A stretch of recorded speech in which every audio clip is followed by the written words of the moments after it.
रोहित पवारांनी शपथविधीवरून महायुतीला डिवचलेलं आहे। महायुतीला बहुमत मिळाल्यानंतर 26 तारखेला सरकार स्थापन होणं गरजेचं होतं।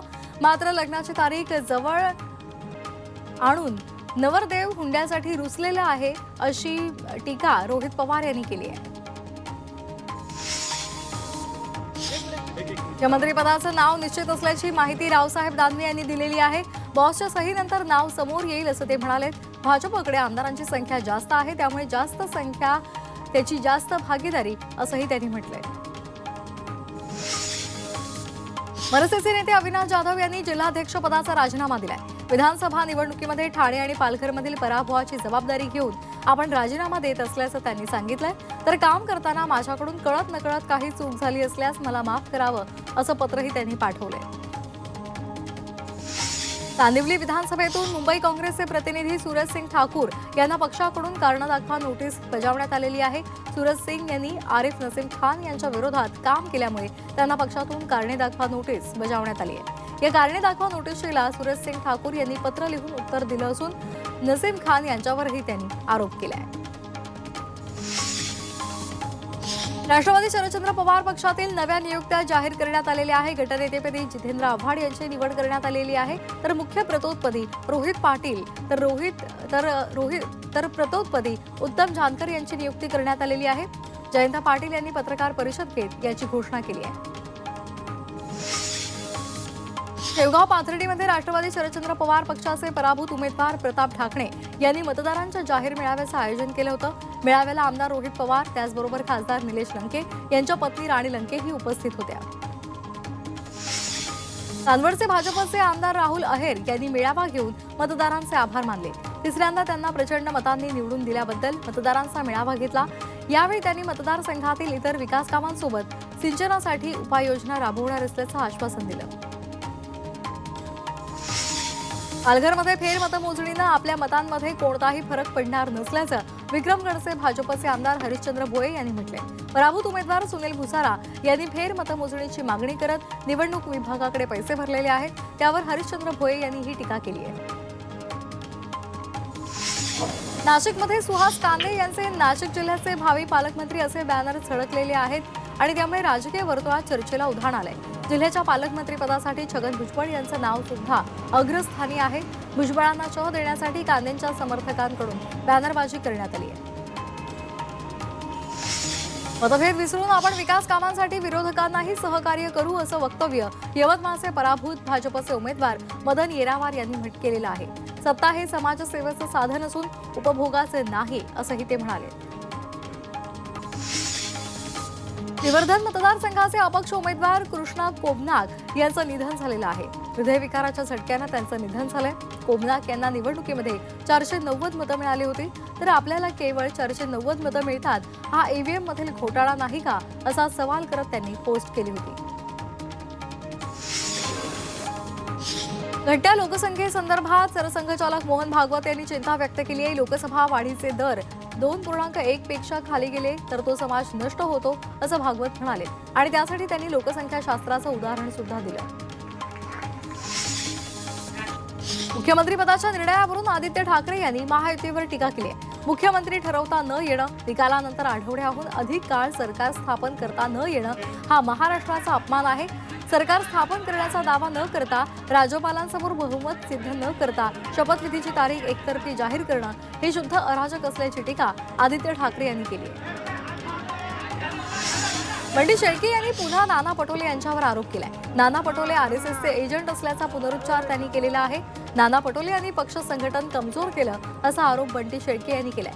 नाना पटोले यांनी कुठलीही मदत न केल्याचा आरोप सुद्धा बंटी शेळके यांनी केलेला आहे। आमच्या आमदारांची संख्या कमी असली तरी जनतेचे प्रश्न ताकदीने मांडू असं जयंत पाटील म्हणाले।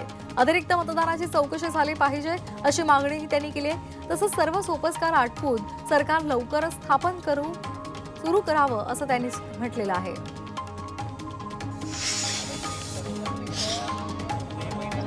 देवेंद्र फडणवीस महाराष्ट्राचे मुख्यमंत्री झाले पाहिजेत अशी इच्छा भाजपचे नेते परिणय फुके यांनी व्यक्त केली आहे। विधानसभा निवडणुकीमध्ये महायुतीला मिळालेलं यश हे फडणवीसांच्या नेतृत्वामध्ये मिळालेलं आहे असंही फुके म्हणाले। तुळजाभवानीच्या मंदिरातून जरांगेंनी सरकारला इशारा दिलाय। सरकार कुणाचं असलं तरीही आरक्षण घेणार असल्याचा इशारा जरांगेंनी दिलाय। आरक्षणासाठी पुढचं आंदोलन मुंबईतील आझाद मैदानावर होणार असल्याचं त्यांनी जाहीर केलंय। ईव्हीएमवर आता एमआयएमचे नेते अझरुद्दीन ओवैसी यांनी शंका उपस्थित केली आहे। यावेळी त्यांनी व्हीव्हीपॅटची 100% मोजणी झाली पाहिजे अशी मागणी केलेली आहे। दरम्यान पैशांची उधळपट्टी करून निवडणुका होता कामा नये असंही ते म्हणाले। अहिल्यानगरच्या पाथर्डीमध्ये राष्ट्रवादी शरदचंद्र पवार पक्षाच्या कार्यकर्त्यांनी ईव्हीएमचं दहन केलंय। विधानसभा निवडणुकीमध्ये ईव्हीएमचा घोटाळा झाल्याचा आरोप करत त्यांनी निषेध व्यक्त केलाय। यावेळी आमदार रोहित पवार, पराभूत उमेदवार प्रताप ढाकणे आणि कार्यकर्ते उपस्थित होते। ज्यांनी ईव्हीएम विरोधामध्ये अर्ज केलेले आहेत त्यांना लोकशाही मान्य नसल्याची टीका अमोल खताळ यांनी केली आहे। त्यांना चांगलं मताधिक्य मिळतं त्यावेळेस ईव्हीएम चांगलं आणि इतर राज्यामध्ये सरकार आल्यानंतरही चांगलं असं ते म्हणाले। तसंच जनतेनं नाकारल्यानंतर मोठ्या मनानं त्याचा स्वीकार केला पाहिजे। ईव्हीएमवर शंका घेणं हे मला चुकीचं वाटतं असंही ते म्हणाले। ईव्हीएमवर शंका उपस्थित करत आत्मक्लेश आंदोलन करणाऱ्या बाबा आढाव यांना आमदार सदाभाऊ खोत यांनी उत्तर दिले। ईव्हीएमवर टीका करताना मुस्लिम बहुल भागात महायुतीलाच कमी मतं का मिळतात असा सवाल त्यांनी विचारलाय। सोशल मीडियावरून सदाभाऊ खोत यांनी बाबा आढाव यांना काही प्रश्न विचारले। निवडणूक प्रक्रियेवर विश्वास नसल्याची प्रतिक्रिया पृथ्वीराज चव्हाण यांनी दिली। त्यामुळे निवडणूक प्रक्रिया बदलला 100% व्हीव्हीपॅट मोजा अशी मागणी चव्हाणांनी केलेली आहे। मॉक पोलवर विश्वास नसल्याचा सुद्धा त्यांनी स्पष्ट केलाय। लोकसभेमध्ये यश मिळालं तेव्हा ईव्हीएमवर दोष व्यक्त केला नाही असा सवाल परिणय फुके यांनी विचारलेला आहे।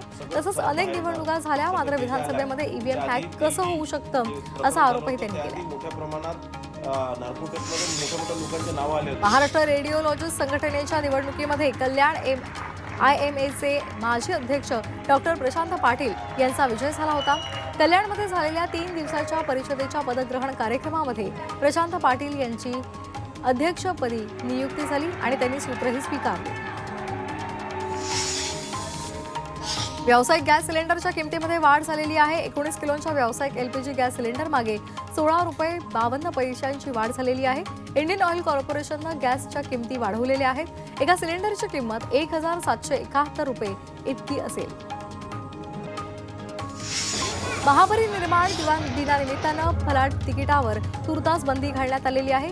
रेल्वे स्थानकावर होणारी गर्दी टाळण्यासाठी भुसावळ, जळगाव, पाचोरा, चाळीसगाव या रेल्वे स्थानकांवर 9 डिसेंबरपर्यंत फलाट तिकिटावर बंदी असेल। प्रवाशांच्या सुरक्षेसाठी आणि सोयीसाठी रेल्वे प्रशासनानं हा निर्णय घेतलाय। शिरपूरमध्ये चोपडा आगारातून जादा बसेसची व्यवस्था करण्यात आलेली आहे। शिरपूरमध्ये शिवमहान पुराण कथेचं आयोजन करण्यात आलेलं होतं आणि त्याला प्रवाशांचा चांगला प्रतिसाद मिळालेला आहे। 7 डिसेंबरपर्यंत ही बस सेवा भाविकांसाठी सुरू असेल। जवळपास 2,500 शिष्यवृत्तीधारक विद्यार्थ्यांनी अद्यापही अर्ज भरलेले नसल्याची माहिती आयडॉलनं दिलेली आहे। शिष्यवृत्तीसाठी अर्ज न केल्यास शैक्षणिक शुल्क भरावं अन्यथा संपूर्ण शैक्षणिक शुल्क आकारलं जाईल असं आयडॉलनं म्हटलंय। महामार्गावर विना हेल्मेट दुचाकी चालवणाऱ्यांवर कारवाई होणार आहे। त्यांना 1,000चा भुर्दंड बसणार आहे। महामार्गावरून जात असताना दुचाकीवर बसलेल्या दोघांनाही हेल्मेट घालणं बंधनकारक करण्यात आलेलं आहे। तसंच वेगमर्यादा ओलांडून वाहन चालवल्यास 1,000 रुपयाचा दंड भरावा लागेल। महापरिनिर्वाण दिनानिमित्तानं रेल्वेकडून अनेक उपाययोजना राबवल्या जात आहेत। गर्दीचं विभाजन करण्यासाठी अनेक मार्ग बंद करण्यात आलेले आहेत। त्याऐवजी पर्यायी नवीन मार्ग खुले केलेत। तसंच दादर स्थानकातून चैत्यभूमीकडे जाणारा मार्ग सूचित करण्यासाठी जागोजागी सूचना फलकही लावण्यात आले। निवडणुकीच्या धामधूम संपताच आता पर्यटकांची पावलं कोकणाकडे वळू लागलेत। कोकणामध्ये पर्यटकांनी मोठी गर्दी केली आहे। कोकणातील समुद्र किनारे पर्यटकांनी गजबजले। रायगड जिल्ह्यामध्ये पर्यटकांची गर्दी पाहायला मिळते। सलग सुट्ट्या असल्यामुळे अलिबाग, मुरुड, श्रीवर्धन या परिसरामध्ये पर्यटकांनी गर्दी केली आहे। त्यामुळे वॉटर स्पोर्ट्स आणि त्याचबरोबर इतर खेळासाठी पर्यटक गर्दी करत आहेत। जेजुरीच्या खंडोबा मंदिरामध्ये भाविकांनी दर्शनासाठी मोठी गर्दी केली होती। कार्तिक महिन्यातील अमावस्या आणि रविवारची सुट्टी असल्यामुळे जेजुरी गडावर भाविकांची गर्दी पाहायला मिळाली। जम्मू काश्मीरमध्ये कडाक्याची थंडी पडलेली आहे। काश्मीरच्या अनेक भागांमध्ये पारा शून्याच्या खाली पोहोचलाय। श्रीनगर, गुलमर्ग, पहलगाम आणि काजीगुंडमध्ये पारा घसरत चाललाय। उत्तर भारतामध्ये थंडीची लाट कायम आहे। विशेषतः राजस्थान आणि बिहारच्या काही भागात कडाक्याची थंडी जाणवते। बिहारमध्ये 3 दिवसांपासून सुरू झालेली थंडी ही अद्यापही कायम आहे, तर राजस्थानमध्ये हा प्रकोप अधिक जाणवतोय।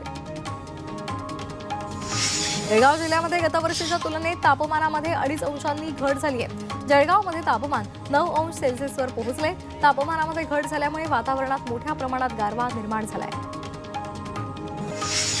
मुंबईत यंदाही डासांमुळे आजार होण्याचं प्रमाण वाढलंय। आरोग्य विभागाच्या आकडेवारीनुसार दररोज सरासरी 40 जणांना डासांमुळे डेंग्यू, मलेरिया आणि चिकनगुनिया या आजारांची लागण झालेली आहे।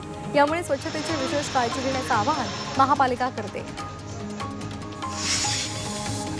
यंदा पोषक वातावरण आणि सिंचनासाठी पुरेसं पाणी उपलब्ध असल्यामुळे गव्हाच्या क्षेत्रामध्ये वाढ होण्याची शक्यता आहे। राज्यामध्ये गव्हाचं क्षेत्र 15% वाढणार आहे। गतवर्षी राज्यामध्ये 12,08,850 हेक्टरवर गव्हाची पेरणी झाली होती। पुण्याच्या मार्केट यार्डमधील घाऊक बाजारामध्ये गेल्या आठवड्याच्या तुलनेमध्ये फळभाज्यांची आवक वाढलेली आहे। फळभाज्यांची आवक वाढल्यामुळे दरामध्ये घसरण झाली आहे। हिरवी मिरची, त्याचबरोबर ढोबळी मिरची आणि फ्लॉवरच्या दरात घट झाली आहे। पालेभाज्यांचे दरही कमी झाले।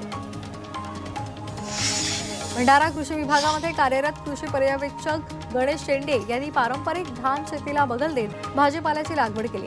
ते स्वतः कृषी विभागामध्ये असल्यामुळे शेतीबद्दल असलेल्या अनुभवावरून त्यांनी ही लागवड केलेली आहे आणि विविध प्रयोग केलेले आहेत। जैविक खतांचा वापर करत 5 एकरमध्ये वांगी, ब्रोकोली, भेंडी या पिकांची त्यांनी लागवड केली आणि त्यातून त्यांना भरघोस नफा मिळत आहे। लातूरच्या औसा तालुक्यामध्ये हरभरा पिकं धोक्यात आली आहेत। सततच्या ढगाळ वातावरणामुळे हरभरा पिकावर बुरशीजन्य रोगाचा प्रादुर्भाव झालाय। त्यामुळे हरभरा उत्पादकांचं मोठं नुकसान झालंय। या रोगाला आटोक्यात आणण्यासाठी शेतकरी महागडी औषध फवारणी करतायत। वाशिमच्या युवा शेतकरी अनुज गाळबांडे यांनी पारंपरिक पिकांना बदल देत 1 एकरावर फ्लॉवरची लागवड केली आहे। सध्या पीक चांगलं बहरलेलं असून त्यांना 2 लाख उत्पन्न मिळण्याची अपेक्षा आहे। फ्लॉवरच्या लागवडीसाठी 45,000 रुपयांपर्यंतचा खर्च लागलेला आहे। पंढरपूरमधील फळ बाजारामध्ये केरळचा लालबाग आणि हापूस आंबा हा दाखल झालेला आहे। दरवर्षीपेक्षा 2 महिने आधीच लालबाग आंबा बाजारपेठेत विक्रीसाठी पोहोचलाय। सध्या 200 रुपये किलो दरानं याची विक्री होते। हिंगोली जिल्ह्यातील बदलत्या वातावरणामुळे फळबागा धोक्यात आलेले आहे। जाम, सीताफळ शेतीला फटका बसतोय। धुक्यांमुळे फळही गळून पडतायत। जाम पिकावर अळ्यांचा प्रादुर्भाव झाल्यामुळे शेतकऱ्याला आर्थिक फटका बसतोय। राज्यातील दूध उत्पादक शेतकरी संकटामध्ये सापडलाय। गेल्या 2 वर्षांपासून गाईच्या दुधाच्या किमतीमध्ये सातत्यानं घट होते।